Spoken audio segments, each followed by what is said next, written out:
বাড়ি না থাকার কারণে সব কাজ আমাকে একা হাতেই করতে হলো। তো হ্যালো এভরিওয়ান, কেমন আছো তোমরা সবাই? আশা করি অনেক ভালো আছো। তোমাদের ভালোবাসায় আমিও অনেক ভালো আছি।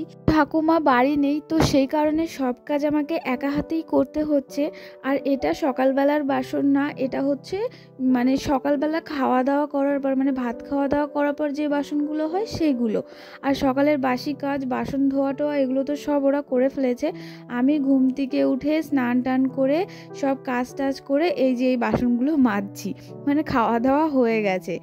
আর স্নান টান করে বলছি এই কারণেই, কেননা আমি ঘুম থেকে উঠেই আগে স্নান করতে চলে গেছি, যেহেতু কোনো কাজ ছিল না আজকে, সেই কারণে আগেই স্নান করতে গেছি। এসে পুজোটা দিয়ে নিয়েছি, দিয়ে নিয়ে কটা ভাত খেয়ে এই যে এই বাসনগুলো মেজে নিচ্ছি। আর আজকের ব্লগটা শুরু করছি এখান থেকেই, কেননা আজকে সকালবেলা কোনো কাজ করতে পারিনি, কারণ সব কিছুই তো হয়ে গেছিলো, তো তোমাদের সাথে কি শেয়ার করব। কিন্তু ছোটোখাটো যে কাজগুলো ছিল সেগুলো অবশ্যই মিনি ব্লগের মাধ্যমে শেয়ার করেছি। অবশ্যই তোমরা দেখে এসো, আর ভালো লাগলে অবশ্যই একটা কমেন্ট করে এসো, লাইক করে এসো, আর ওটা ভালো লাগলে তো একটা সাবস্ক্রাইব তো অবশ্যই করে দিও।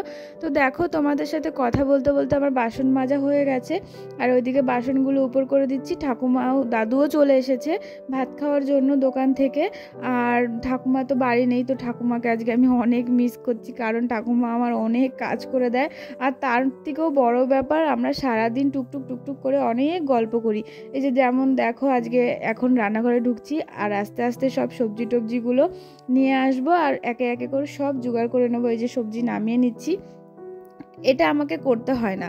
এই যে সকালবেলা যে কাজটা থাকে সেটা করে না আমি ঘরে গিয়ে এডিটিং করতে থাকি, কিংবা আমি অন্য কাজ করতে থাকি, আর ওই ফাঁকে ঠাকুমা ঠিক এসে বসে বসে আমার সবজিগুলো কেটে দেয়, কখনো কখনো তো রান্নাও করে দেয়।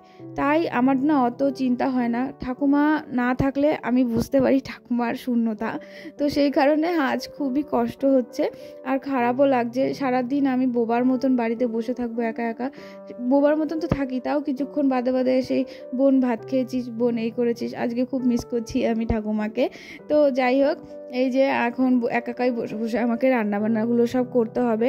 তো এর যে সবজিগুলো কেটে নিচ্ছি, যা যা রান্না করছি এগুলো সবই ঠাকুমার প্রিয়, ঠাকুমা থাকলে আজকে খুব খুশি হতো।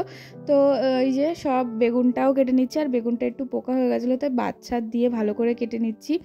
আর ওইদিকে দাদুকেও ভাত বেড়ে দিয়ে এসেছি, দাদু বললো আমি ভাত খাবো, তো সেই কারণে দাদুকেও ভাত দিয়ে এসেছি। আর ভাত ছিল যেহেতু কটা, তো সেটা দাদুকে দিয়ে দিয়েছি, আর আমি একবারে রান্না করে ফেলবো সকাল সকাল, তো একবারে খাবো। তো এই মুহূর্তে আমার খিদেও নেই, যেহেতু সকালবেলা চা আর চিড়ে ভাজা খেয়েছি, বিস্কুট খেয়েছি, সেই কারণে খিদে নেই। আর চাটা এমন একটা খাবার, মানে মুড়ি কিংবা চিড়ে ভাজা দিয়ে খেলে না অনেকক্ষণ থাকা যায়, মানে 1-2 ঘন্টা থাকা যায়, মানে খিদে লাগে না। আর তুমি যদি সকাল থেকেই খালি পেটে থাকো তাহলে তো তোমার লাগবেই। তো সেই কারণেই সবসময় সকালবেলা অন্তত কিছু খেয়ে নেওয়াটা উচিত। তো দেখো, তারপরে ওইদিকে সব সবজিগুলো কেটে আমি এই যে হাঁড়িতে ল্যাপ দিতে চলে এসেছি। আর কারা কারা হাঁড়িতে ল্যাপ দিতে পারো অবশ্যই বলো। তো এটা আমি প্রচুর প্রচুর এক্সপার্ট, তো এটা আমি খুব ভালো পারি, আর আমার হাঁড়িতে ল্যাপ দিতেও প্রচণ্ড ভালো লাগে। সেই কারণে আমি এই যে হাঁড়িতে ল্যাপ দিয়ে নিচ্ছি, আর হাতটা ধুয়ে নিলাম, হাঁড়ির মধ্যেই জল নিয়ে নিয়েছিলাম। তারপরে এই যে রোদ উঠেছে দেখতেই পাচ্ছ, তো রোদের মধ্যে একটু দিয়ে দিলাম যেন তাড়াতাড়ি শুকিয়ে যায়, আমার কাজ করতে করতে জোগাড় করতে করতে অনেকটা হাঁড়ি শুকিয়ে যাবে। তারপরে এই যে এইদিকে সব রান্নাবান্নার সব কিছু জোগাড় করে নিচ্ছি। আমার জোগাড় করে হাতের কাছে না নিলে ভালো লাগে না, একে একে সব কিছুই এনে নিচ্ছি। তারপর এই যে এইদিকে ঘরে চলে যাচ্ছি, এটা নিয়ে আসছি ওটা নিয়ে আসছি, একবার এইদিকে যাই একবার ওইদিকে যাই, এই করতে করতেই আমার 1 ঘন্টা কোথা দিয়ে বেরিয়ে যায় আমি বুঝতেও পারি না, মানে শুধুমাত্র জোগাড় করতে করতেই এত বেলা বেরিয়ে যায়। তারপর এই যে দেখো সব কিছুই প্রায় জোগাড় করে নিয়েছি, এবার হচ্ছে উনানটা ধরিয়ে দেবো।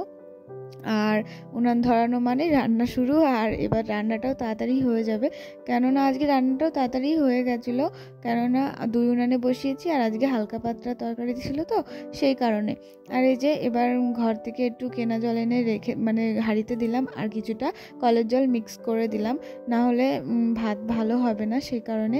আর কেনা জল তো সবসময় দেওয়া সম্ভব না, কেননা মানে মানে জল দিতে যারা আসে তারা অত আসে না, অনেক দিন পর পর আসে, সেই কারণে একটু ম্যানেজ করেই চলতে হয়।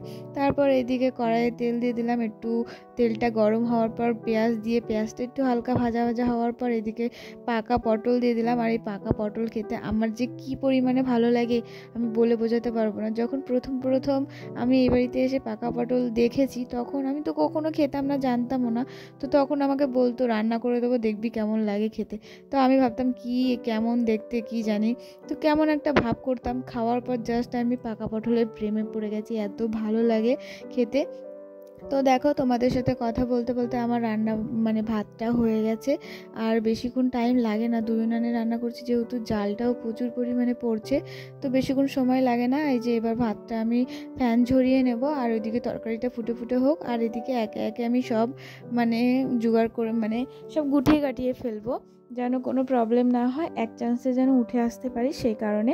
আর এই যে দেখো ফ্যানটাও ঝরিয়ে নিচ্ছি, আর এটাতে ফ্যান ঝরাতে না প্রচুর মানে সুবিধা আর কি বন্ধুরা। দেখো তারপরে এইদিকে ফ্যান টান ঝরাতে দিয়ে এসে যা যা মশলার কোটো আছে হালকা হালকা মানে ছাইটাই উড়ে পড়ে, তো যেহেতু পাটকাঠিতে রান্না করি তো সেগুলো ভালোভাবে মুছে নিচ্ছি। আর আমি প্রত্যেক দিনই এরকম একটা থালায় করে নামিয়ে নিয়ে আসি মশলার কোটোগুলো, আর মানে কাজ হয়ে গেলে সেগুলো একে একে সব মুছে টুছে ঘরে থুয়ে আসি, মানে যেন নোংরা না লাগে দেখতে। আর যদি না মোছা হয় তেল চেটে হয়ে যায়, কালি কালি জমে যায়, তো ভালো লাগে না তখন।